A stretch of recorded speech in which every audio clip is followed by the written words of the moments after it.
जोहार, मैं हूं आयुष कुमार और आप देख रहे हैं अबुआ दिशुम अबुआ राज। बड़ी खबर के साथ शुरुआत करेंगे। बड़ी खबर है, जेएसएससी सीजीएल प्रतियोगिता परीक्षा 2023 स्थगित कर दी गई है। बड़ी खबर, जेएसएससी सीजीएल प्रतियोगिता परीक्षा 2023 स्थगित कर दी गई है। 16 और 17 दिसंबर को होनी थी परीक्षा। चयनित एजेंसी ने परीक्षा लेने में जताई असमर्थता। बड़ी खबर, जेएसएससी सीजीएल प्रतियोगिता परीक्षा 2023 स्थगित कर दी गई है। 16 और 17 दिसंबर को होनी थी परीक्षा। चयनित एजेंसी ने परीक्षा लेने में जताई असमर्थता।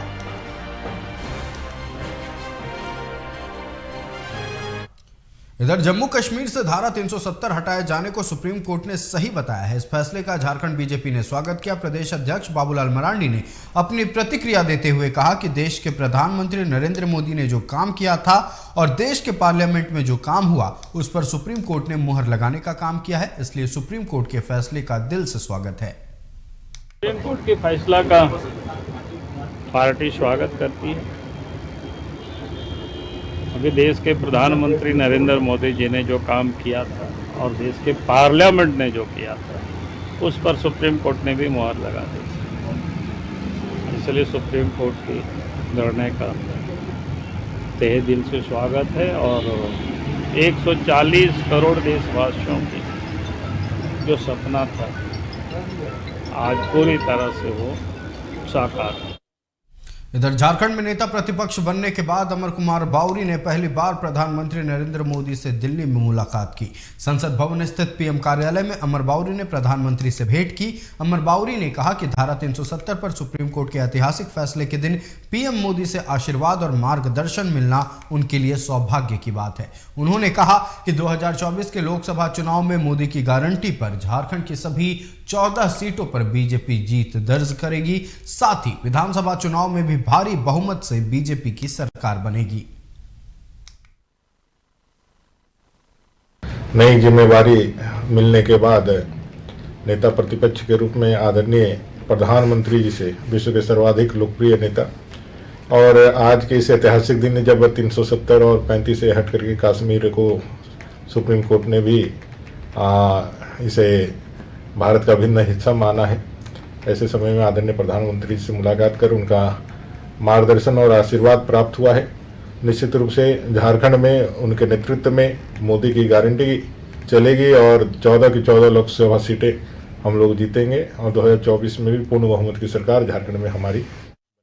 इधर ईडी ने सीएम हेमंत सोरेन को छठी बार समन भेजा है। बड़ी खबर, ईडी ने सीएम हेमंत सोरेन को छठी बार समन भेजा। जमीन खरीद फरोख्त मामले में पूछताछ होगी। सीएम को धन शोधन निवारण अधिनियम के तहत अपना बयान दर्ज कराने का निर्देश दिया गया है। सीएम हेमंत को 12 दिसंबर यानी कि मंगलवार को पेश होने के लिए समन जारी किया गया है। ईडी ने 14 अगस्त को पहली बार मुख्यमंत्री हेमंत सोरेन को जमीन घोटाले मामले में पूछताछ के लिए ईडी कार्यालय बुलाया था।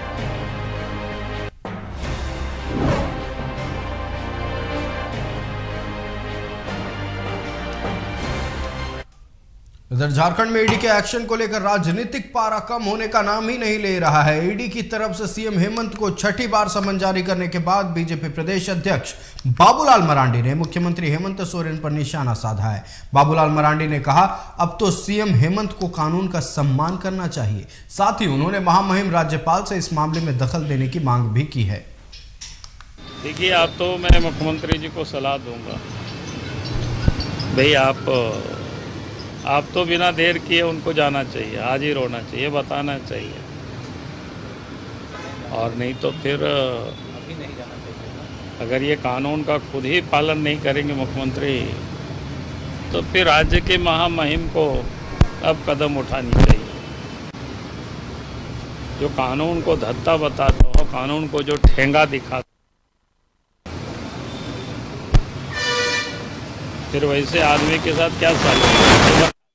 राज्य सरकार अल्पसंख्यक युवकों के रोजगार के लिए कई योजनाएं शुरू करने वाली है। वहीं राज्य के बुनकर समाज के लिए भी सरकार विरासत योजना लेकर आई है।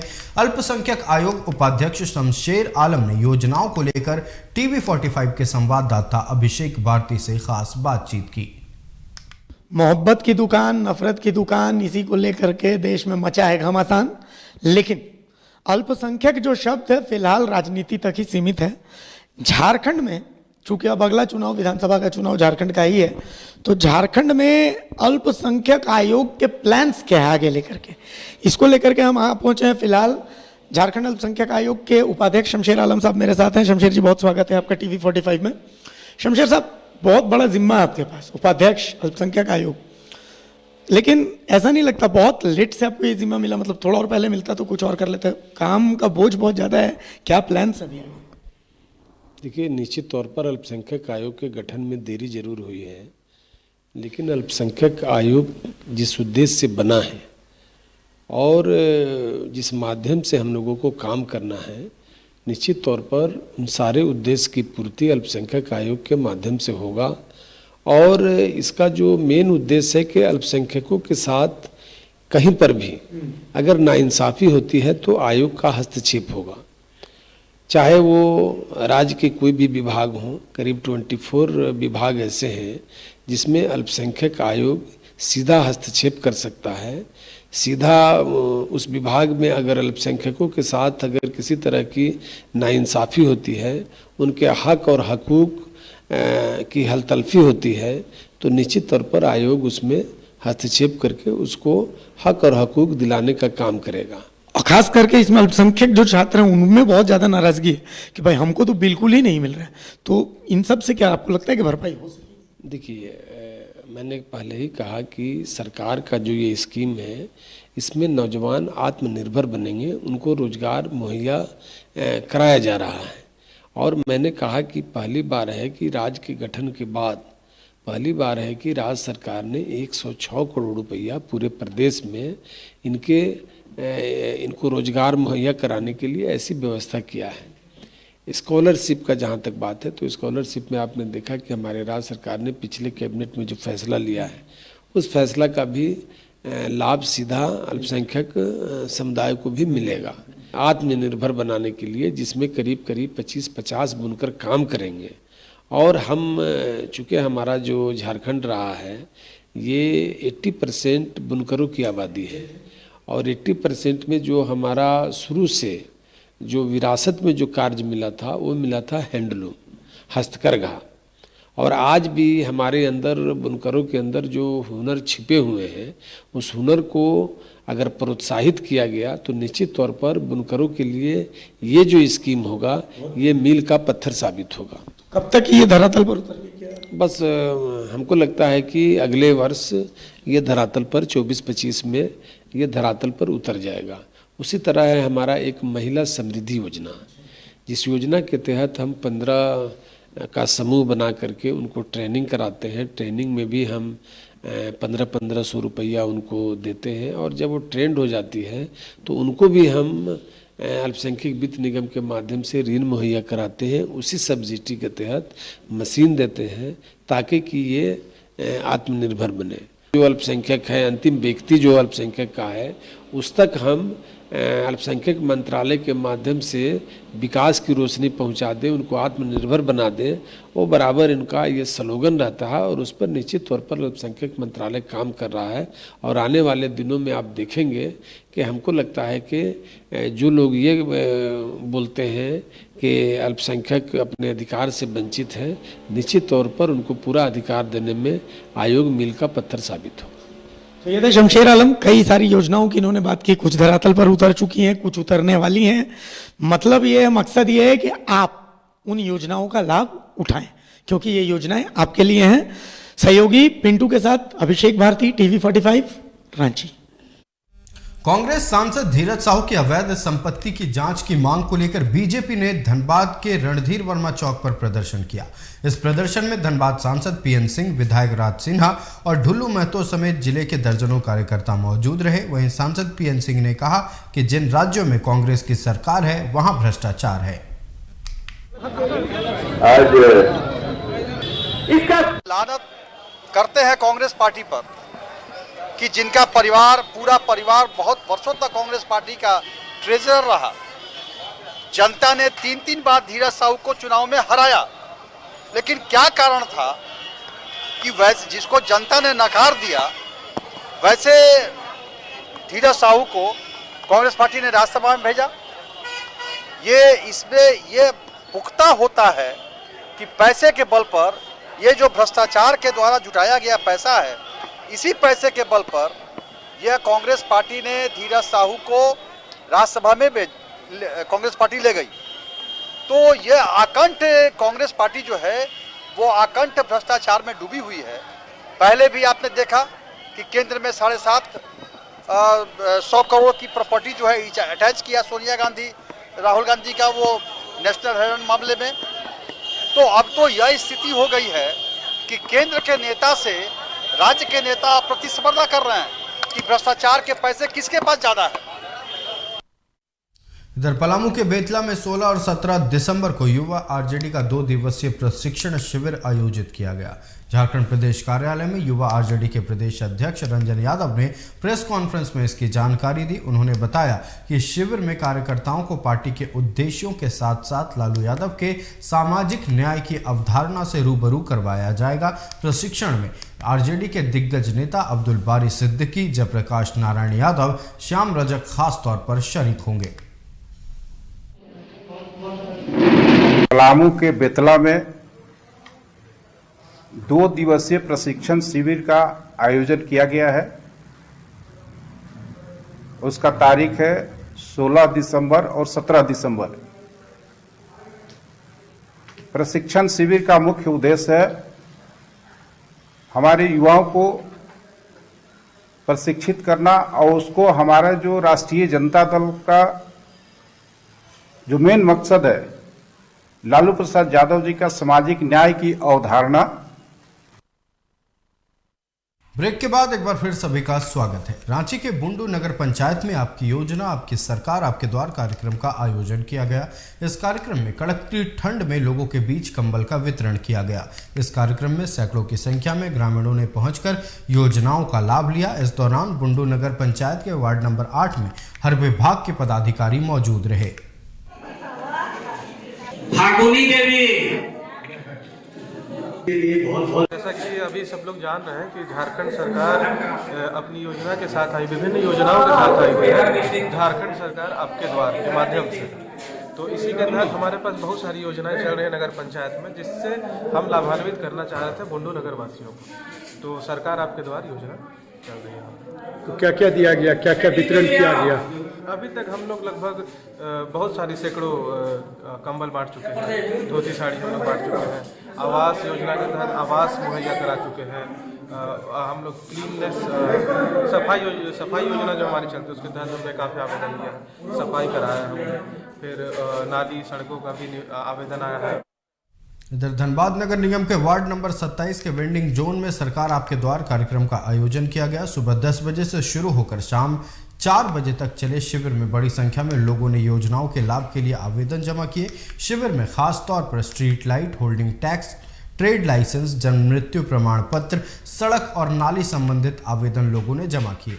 इस दौरान कई आवेदनों का ऑन द स्पॉट भी निपटारा किया गया। कैंप में निगम की ओर से सहायक आयुक्त संतोषी मुर्मू मौजूद रहीं।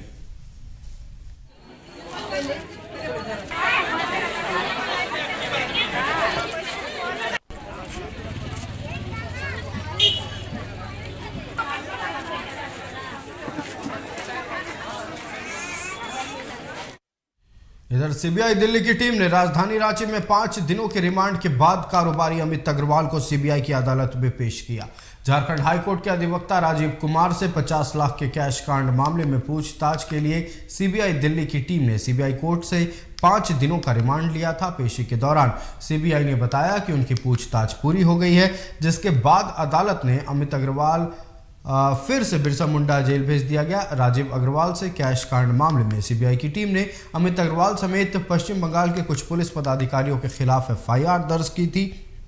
बता दें कि अमित अग्रवाल को जमीन घोटाला मामले में ईडी ने गिरफ्तार किया था। उसके बाद से ही वो रांची के होटवार स्थित बिरसा मुंडा केंद्रीय कारा में बंद है।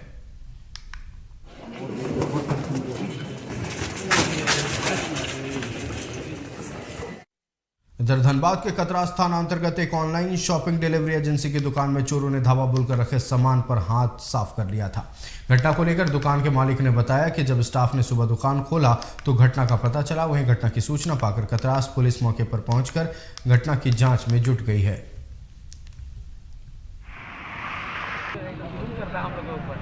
लगभग आपका 4 से 5 लाख रुपया। ये डिलीवरी ऑफिस है। किस चीज़ का, कौन सा कंपनी का? ये इसमें सबका पार्सल आता है, मिंत्रा का आता है, ये इसमें आपका फ्लिपकार्ट का आता है। इधर दिन दहाड़े एक महिला से छिनतई करने का मामला सामने आया है। घटना बोकारो के सिटी थाना क्षेत्र के सेक्टर 2C की है। बता दें कि महिला अपनी ड्यूटी पर जा रही थी। इस दौरान एक युवक आया और महिला से बातचीत करने लगा और इस दौरान 2 युवकों ने महिला के कान की बाली, पर्स में रखे मोबाइल फोन, गले से जूतियां लेकर फरार हो गए। वहीं इस घटना को लेकर पुलिस मामले की जांच में जुटी है। स्प्रे किया कि काके, लेकिन कुछ देर के लिए मेरा अजीब ढंग का शरीर हो गया, हम नहीं पता चला। हम खड़े हैं तो खड़े हैं, बाद में जब हम चलने लगे तो देख रहे पर्स नहीं है, गला का नहीं। उसका देख रहे वो आदमी भी गायब हो गया। उसको हम हल्ला करने लगे तो टेडी बियर वाला सब निकला। पहले देखे हैं, 2 लड़का था, देखिए ना मेरा सब छीन लिया, सब छीन लिया। उन लोग बोला नहीं देखे हैं हम। बस गला में जूतियां पहने हुए थे, मोती में, कान का था और पर्स था। पर्स में मोबाइल था, 500-600 रुपया होगा और वही सब कार्ड, आईडी फाईडी जो होता है। इधर झारखंड सरकार के मद्य निषेध मंत्री बेबी देवी बोकारो जिले के नावाडी प्रखंड पहुंचे, जहां उन्होंने ऊपरघाट स्थित पेंक पंचायत के बोरवा पानी और रोहनिया टांड में डीएमएफटी योजना से गार्डवाल और पीसीसी पथ का नारियल फोड़कर शिलान्यास किया। इस दौरान मुखिया सुखमती देवी, पंचायत समिति सदस्य प्रीति देवी भी मौजूद रही। इस दौरान मंत्री बेबी देवी ने कहा कि मेरे पति ने जो अधूरे कार्यों को छोड़कर चल बसे, मैं उन्हें पूरा करूंगी। साथ ही साथ हमारे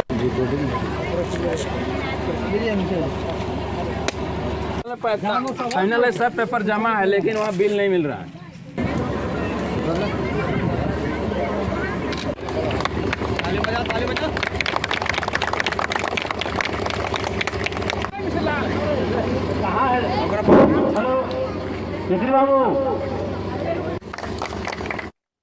इधर धनबाद के बीसीसीएल एरिया 5 के मोदीडी कोयलियरी के समक्ष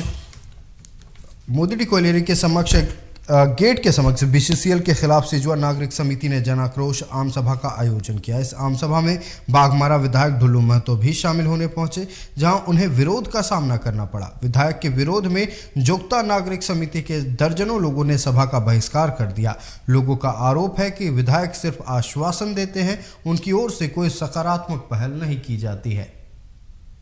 दलाली करने वाले जनप्रतिनिधि पूरे पूर्वांचल में खास करके सिजुआ में जो अभी कुव्यवस्था फैला हुआ है, यहाँ के लोग जो पानी बिजली घर के लिए तड़प रहे हैं, इससे बड़ा दुर्भाग्य नहीं हो सकता। ये सरकार के नेतृत्व में हो रहा है, प्रशासन के नेतृत्व में हो रहा है। अभी आप इतने बड़े आबादी को पानी से वंचित रखा जा रहा है। पानी चल रहा था, बिजली चल रहा था, वहाँ सारा पानी को काट दिया गया, बिजली को काट दिया गया। ये किसका श्रेय है, किसका सहयोग से कर रहा है? बीसीसीएल में क्षमता नहीं है। मगर आज के वर्तमान स्थिति को देखते हुए हम ये दावे के साथ कर सकते हैं कि सरकार का इशारे से हो रहा है। और मैं ये कह के जा रहा हूँ, मैं इस क्षेत्र के विधायक हूँ, मैं इस क्षेत्र के जनप्रतिनिधि हूँ। बीसीसीएल को अगर इस क्षेत्र में पानी बिजली बहाल तुरंत नहीं किया, जिस प्रकार से पूर्व में पानी चलता था, यहाँ पानी नहीं दिया गया, तो बीसीसीएल का चक्का जाम होगा। और कोई माँ का दूध नहीं पिया है कि उस बीसीसीएल को चक्का जाम को तोड़वा सकता है। ये हम बोल के जा रहे हैं। निधि को देख रहे हैं कि चुनाव जब था आपके अंगार पथरा में बहुत आसान है सो हुआ था, तो उस समय एक असेंबली मेंबर, एक जनप्रतिनिधि, ठीक है, उनके द्वारा है सो बोला गया था कि अगर हम चुनाव जीत जाते हैं, हमारी अगर सरकार बनती है तो विस्थापन नीति है सो लागू है सो हो जाएगा। अब वो है सो कुछ है सो। रांची में महान कोल विद्रोह का 192वां वर्षगांठ मनाया जा रहा है। बता दें कि सन 1831 में तमाड़ से कोल विद्रोह आंदोलन की शुरुआत की गई थी और पूरे 4 महीनों तक यह आंदोलन चला था, जिसमें हजारों लोग अपनी कुर्बानी दिए थे। इसी को लेकर एक बैठक का आयोजन किया गया, जिसमें महान कोल विद्रोह के संयोजक देव कुमार धान ने कहा कि सीएनटी एक्ट उन हजारों लोगों की कुर्बानी की देन है, लेकिन फिर भी आज के इस दौर में सीएनटी एक्ट रहने के बावजूद हमारे जंगल सुरक्षित नहीं है। जब हम चैबासा आदमी को यहाँ जमीन देने की विरोध कर सकते हैं। आपको महान कोल विद्रोह का 192 साल का वर्षगांठ हम लोग मना रहे हैं। चूँकि 1831 11 दिसंबर तमाड़ से ये आंदोलन शुरू हुआ था और पूरे संथाल परगना छोड़ के पूरे 4 महीना तक ये आंदोलन चला था और इसमें हजारों लोग जो है कुर्बानी दिए थे। तो जो लोग उसमें कुर्बान हुए उनको हम लोग आज श्रद्धांजलि दे रहे हैं और इन्हीं के कुर्बानी के कारण हम लोग को CNT एक्ट बना। तो लेकिन आज CNT एक्ट रहते हुए भी हमारा जल जंगल सुरक्षित नहीं है। उस पर भी हम लोग आज चिंतन कर रहे हैं कि जल जंगल जमीन को कैसे बचाया जाए। इधर बांग्ला भाषा उन्नयन समिति ने राजधानी रांची में रैली निकालकर राजभवन तक मार्च किया। इस दौरान राजभवन के समक्ष आयोजित धरना में पूरे प्रदेश से पहुंचे सैकड़ों बांग्ला भाषी लोग शामिल हुए।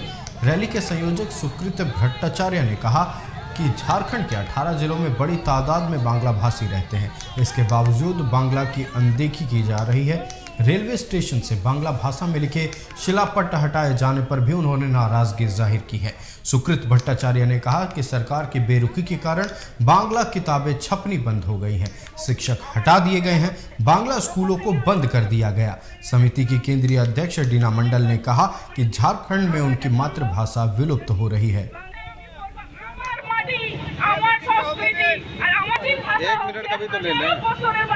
हम चाहते हैं कि हमारी जो मातृभाषा है बांग्ला वो बचा रहे झारखंड में। वो धीरे धीरे विलुप्त हो गया है। हम लोग चाहते हैं, सरकार से हमारी एक ही डिमांड है, ज़्यादा हम लोग कुछ नहीं चाह रहे, सिर्फ प्राथमिक विद्यालय से लेकर विश्वविद्यालय तक हमारी पढ़ाई स्टार्ट कर दें, ये हमारी मांग है। बांग्ला स्कूल में छात्र छात्राएं नहीं हैं, शिक्षिकाएं नहीं हैं, शिक्षक नहीं है। इसका मूल कारण है बांग्ला में किताब छापना बंद हो गया है। वही बांग्ला किताब फिर से छापा जाए, फिर से बांग्ला स्कूल खोला जाए। चौथा डिमांड हमारा है, हमारा अल्पसंख्यक आयोग में एक भी जनप्रतिनिधि नहीं है, जबकि बांग्ला बोलने वाला पूरा आपका नहीं भी तो होगा 24 जिला में से कम 18 जिला में। इधर भीम आर्मी भारत एकता मिशन के बैनर तले संविधान बचाओ देश बचाओ समापन यात्रा धनबाद के मटकुरिया से चलकर रणधीर वर्मा चौक पहुंची। इस दौरान भीम आर्मी के दर्जनों समर्थक साथ चल रहे थे। वहीं भीम आर्मी के झारखंड प्रदेश अध्यक्ष संजय रविदास ने कहा कि RSS और BJP संविधान बदलना चाहते हैं, इसलिए गांव में जाकर संविधान के प्रति लोगों को जागरूक किया गया।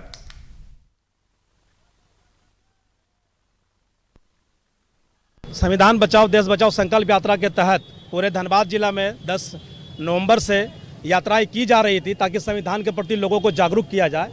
ये जागरूक करने का नौबत इसलिए आया है क्योंकि आप देखे होंगे विवेक देवराय जो भाजपा के आर्थिक सलाहकार हैं, कुछ दिनों पूर्व संविधान विरोधी बातें जो है आर्टिकल में छापा था उन्होंने।